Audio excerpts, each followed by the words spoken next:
What's up everybody, AnimeX here, and in this video, I will be adding yet another part into the What If Naruto Had a Zanpakuto series. This is obviously due to you guys hitting the last like goal, so here I am continuing the series once more. Now, just like my Anbu What If, I've decided that instead of the like goals dictating whether or not the series continues, I'll just have like goals for whether or not the video comes out daily. So, if you guys want another part to this What If to come out tomorrow, then make sure to get 4,000 likes on this video within 24 hours. Other than that, this video or this series will continue, but just at whatever pace I decide to continue it at. Anyways, as usual, I'll be recapping the last part of the What If, then jumping to the new material. So, without further ado, let's get started.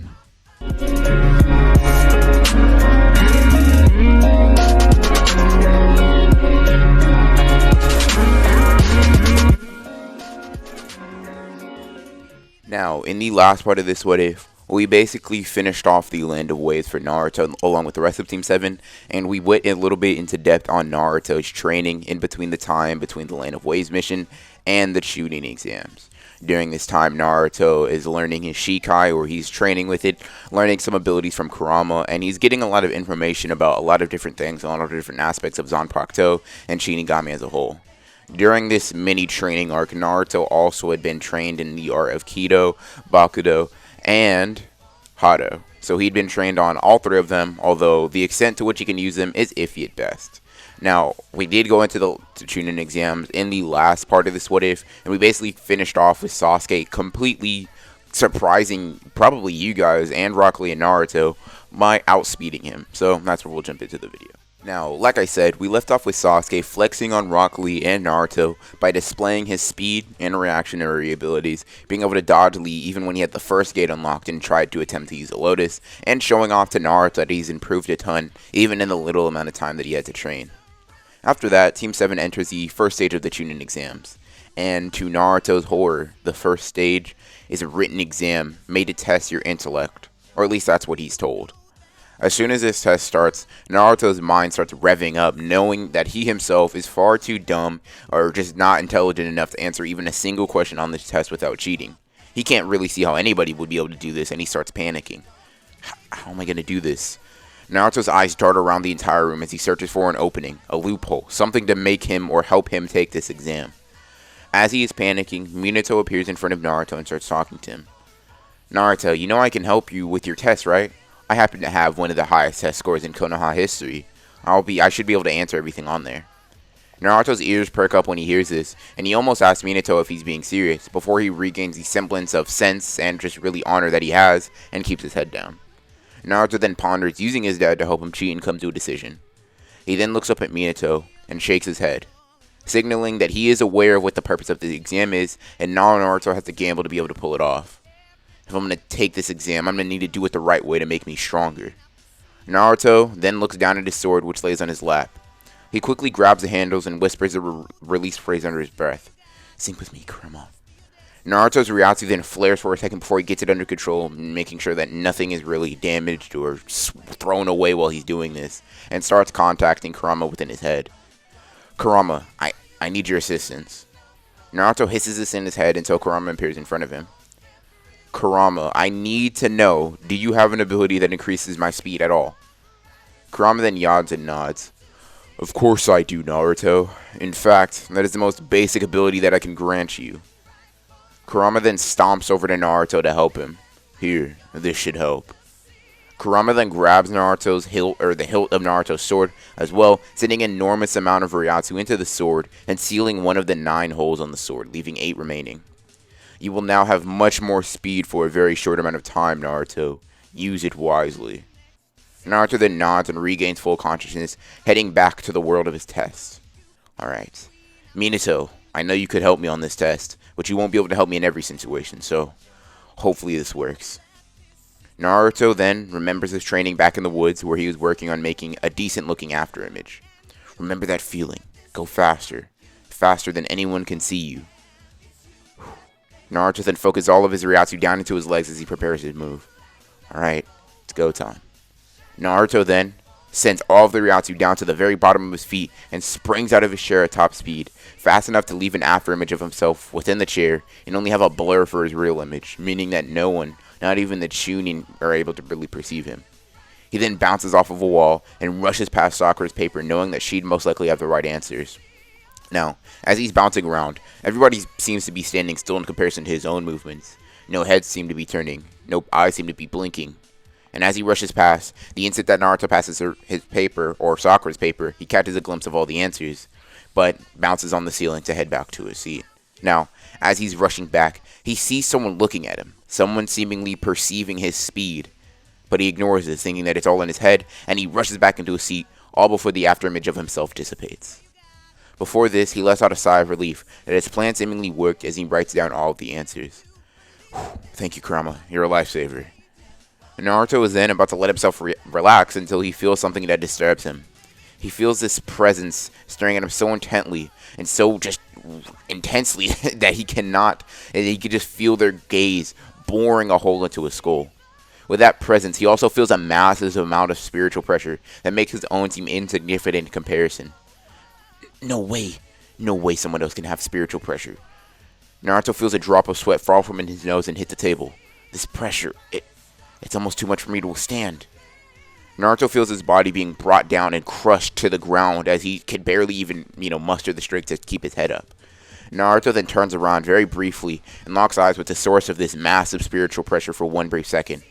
He looks and turns around to see Gaara, a ninja from the village hidden in the sand, and someone whose stares seem to be piercing right into Naruto's soul. Naruto, quickly overwhelmed by Gaara's presence, turns back to face forward and just muster all of the Ryatsu he can to defend his body. Naruto then feels another wave of intense spiritual pressure hit his body and make him nearly collapse. This feeling, is this killer intent? No way. This kid can't be the same rank as me. This gap is too huge. The strength difference. No way. If I were to fight him as I am now, I would die without a second glance. Naruto's body seems to be responding to this spiritual pressure adversely, along with his mind spiraling into thoughts of his death and Gaara slaughtering him and his team. Minato then, seeing that his son is starting to spiral into fear, slaps Naruto in the face, telling him to focus, and only pay attention to the exams for now. That's the only thing that he could focus on, and Gaara will not attack him in this setting. Naruto then nods, slowly trying to focus on what is in front of him and ignore Gaara. Now, the test then is completed, and after this encounter, the first stage of the exams comes to a close, meaning that everyone that passed this stage, including Team 7, go to follow Anko to the Forest of Death and start the second stage of the exams. Anko quickly explains everything within the exams and explains the scroll system, their time limit, and also explains that the way to finish this is to head towards the center of the forest and, bring the scrolls there. After this is explained and all of the scrolls are handed out, every team is then released into the forest to fend for themselves. Naruto gets his team's attention rather early and clearly outlines that at all costs they need to avoid that sand ninja named Gaara. Sasuke and Sakura are both confused by Naruto's earnest plea to stay away from him, but they both see how desperate and scared that Naruto looks when talking about this Gaara guy, and realizes that maybe, just maybe, he might be the strongest getting in the exams. But, and if Naruto's dumbstruck by this guy's strength, then they need to watch out as well. Alright, Naruto, we'll keep that in mind, but for now we need to cover a lot of distance. Naruto and Sakura both nod as Sasuke leaps off into the forest, with both of them following close behind. As the team is running, Naruto is sensing and looking for Gaara's spiritual pressure, which at this point has gone completely dark. For some reason, he could not keep track of it, even though before it was so massive that he could barely keep his gaze above the ground. Now, this worries Naruto, but he pushes this to the back of his mind as he needs to go pee. He needs to, answer the call of nature. Naruto goes off to handle his business for a second, and after handling this, he is attacked by a ninja that he is able to absolutely body. He then takes the scroll, happy that he got lucky enough to find the opposing scroll, and goes back to reporting to his team. As he does this, he feels a presence barreling towards him at high speeds. Naruto sees what's going to happen, and quickly uses Shunpo to rush over to Sakura and Sasuke, moving them out of the way of the attack, although he himself is captured by a snake that rushes past, eating Naruto whole, and leaving the user of that snake, or the owner of that snake, Orochimaru, with Sasuke and Sakura. As Naruto is eaten by the snake, as well, he's nearly swallowed whole, although he uses Ryatsu to create footholds within the snake and not be eaten. Naruto's sword at this point is within its sealed state to conserve some energy, that way he's not just wasting spiritual pressure, and that way he cannot be tracked by Gaara. Now, he decides that this is a good time to test his Hado abilities and starts chanting the chant within his head. Once he finally finishes the incantation, he then verbalizes the last word and points his finger out. Byakurai!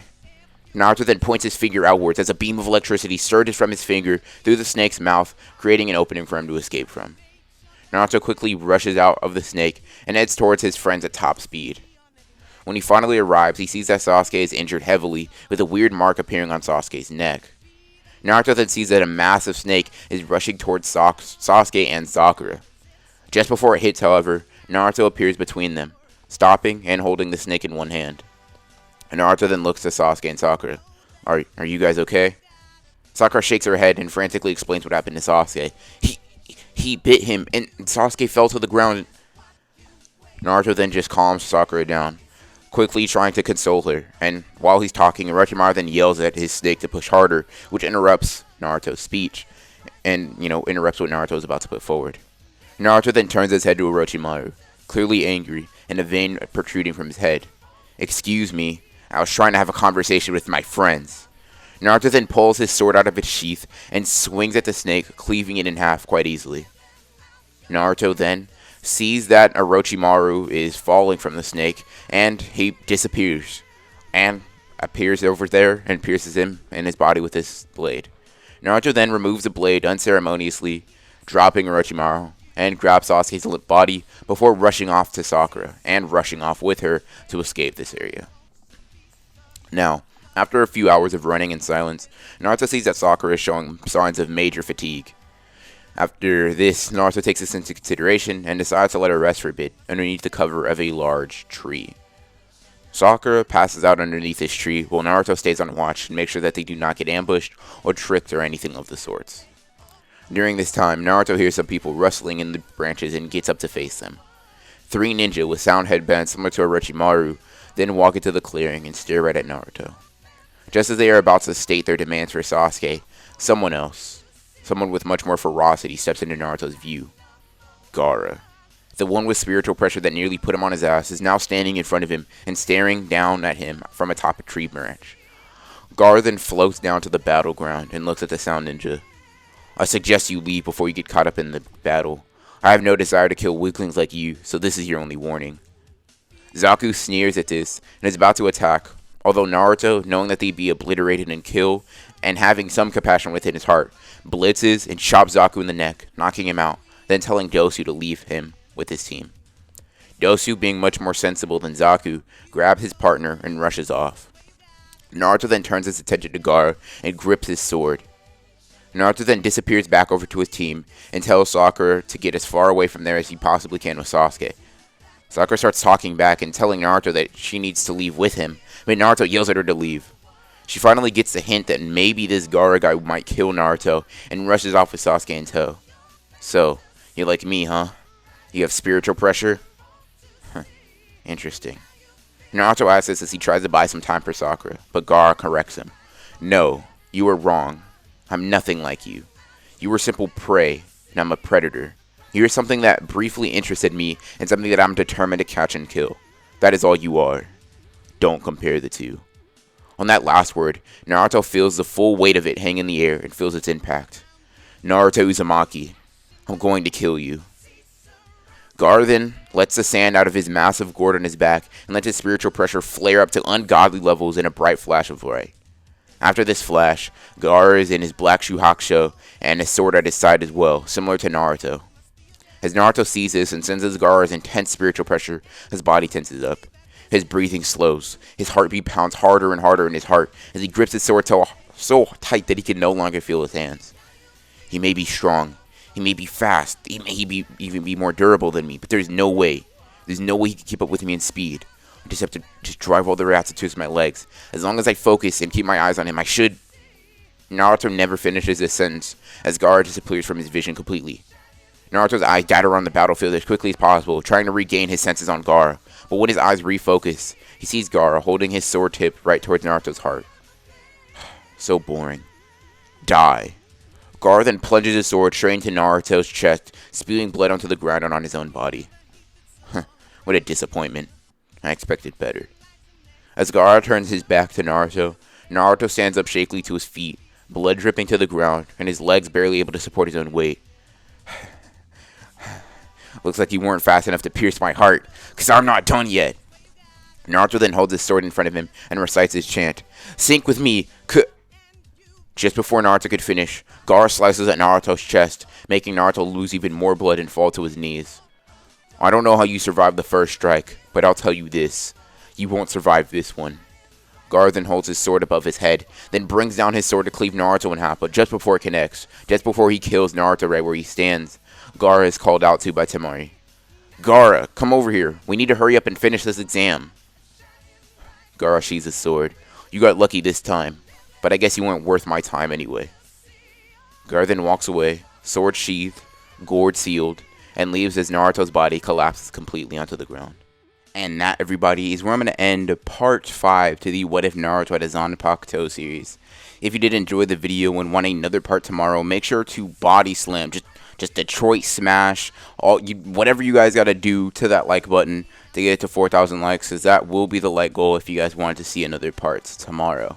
Expect the kinda-ish finale to the Anbu What If. I'll explain in that video, but expect that video, Anbu video tomorrow. Got it scripted, just waiting to get it recorded and edited, so be on the lookout for that.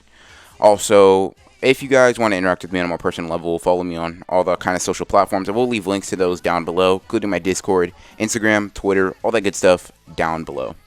Anyways, as usual, I hope you guys enjoyed the video, and as always, guys, this is AnimeX, signing off.